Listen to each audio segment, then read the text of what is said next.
hífen, acentos, trema, tudo isso tem nova regra que tem que ser aprendida. Pois é, por isso nós recebemos hoje aqui no estúdio o professor de português Sérgio Nogueira. Professor, tem muita gente apreensiva, são muitas regras, mas eu acho que aprender tudo isso pode acabar sendo uma aventura prazerosa. Não. Eu acho. A gente pode acabar redescobrindo a nossa língua, né? Eu acredito que sim.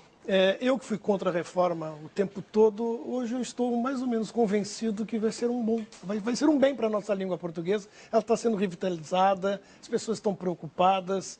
E como as mudanças não são tantas quanto imaginam, né? Eu acredito que será um belo divertimento. Teremos um bom ano pela frente em termos de mudança. Porque mudar faz bem. Nós temos que perder essa resistência ao novo, né? É óbvio que quem está com uma memória visual já formalizada vai ter uma certa dificuldade em desconstruir essas imagens, né? O caso do pinguim, né? Vai perder o trema, não vai sofrer muito, a pronúncia vai continuar a mesma. É uma questão de apenas acostumar a vista. Pois é, o falar continua o mesmo, o que muda é a forma de escrever algumas palavras. Países mudam de nome, a gente vai ter que aprender a reescrever nomes próprios, como, por exemplo, o seu nome, Sérgio, o meu nome, Márcio. Temos acento hoje. Vamos perder os nossos acentos, professor? Bom, é sempre bom lembrar que nós vivemos num país, talvez o único, em que o pai e o escrivão decidem como escrever o nome de seus filhos, né? Aqui no Brasil vale tudo em relação à ortografia, inclusive criação de nomes. Se formos seguir a regra ortográfica, tanto o Márcio quanto o Sérgio terão acento, porque esta regra não vai ser afetada. Talvez aí seja o grande problema, viu, Renato, em relação à reforma. Não é propriamente o que muda é muito pouco. Se vocês pegarem os jornais de hoje, né, o Globo já está de acordo com a reforma, você vai ter que ficar procurando palavras, né, eu encontrei umas 2 ou 3 só, né, pelo menos no primeiro caderno, que foram afetadas pela reforma. A grande maioria fica.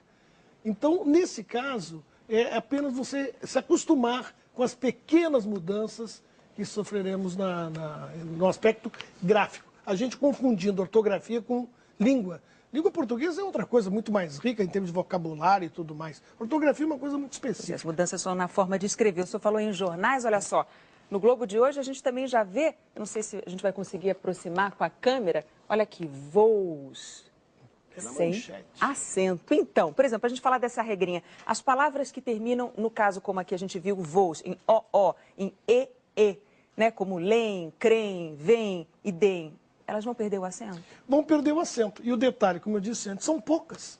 Se você pegar palavras terminadas em o, né, vou, zou, enjoo, perdoo, magoou, e vai ficando por aí. E se pegar os verbos que terminam em em, são só 4. Ler, dar, ver e crer.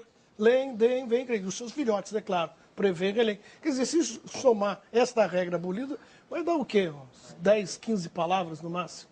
O hífen some, ele é mantido se depois dele vem a letra H ou uma vogal igual à letra anterior ao sinal. Vamos dar um exemplo para ficar mais prático. Exato. Anti-horário. O anti-horário mantém o hífen. Mantém o hífen. Por causa do H. Eu vejo, no caso do hífen, até uma melhoria. Não é o ideal. O ideal era acabar com o hífen. Mas já que ele conseguiu sobreviver, pelo menos temos que observar pelo lado positivo. Eu sou muito positivo.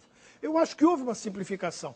Por exemplo, os prefixos e falsos prefixos, não importa se vem do latim ou do grego, terminados em vogal, a grande massa só terá hífen a partir de agora, se for H e vogal igual. Dá até para decorar a regrinha. Então, o anti-horário vai ficar com hífen, perfeito. Anti-inflamatório, que não deveria ter, mas as pessoas já usavam, passa oficialmente a ter, porque a vogal é igual, anti termina em I, inflamatório começa com I. Esta regra é muito interessante. E vai causar estranheza? Vai. O caso do S, que vai ter que dobrar, tipo autosserviço, antissocial, que é com 2 S, os 2 R's em autorreforma, por exemplo. Né? Aí, no caso, vai dar um pouquinho de dor de cabeça. Olha aí, tem muita coisa boa para a gente começar a explorar desde já. São muitas novidades, muitas dúvidas, como a gente viu, que ainda vão animar as salas de aulas, discussões dentro de casa. E se você está aí querendo fazer pergunta para o professor Sérgio Nogueira, anote então o nosso endereço na internet. Ele vai participar de um bate-papo logo depois do jornal. O endereço é g1.com.br/Bom Dia Brasil. Vou repetir, g1.com.br/Bom Dia Brasil.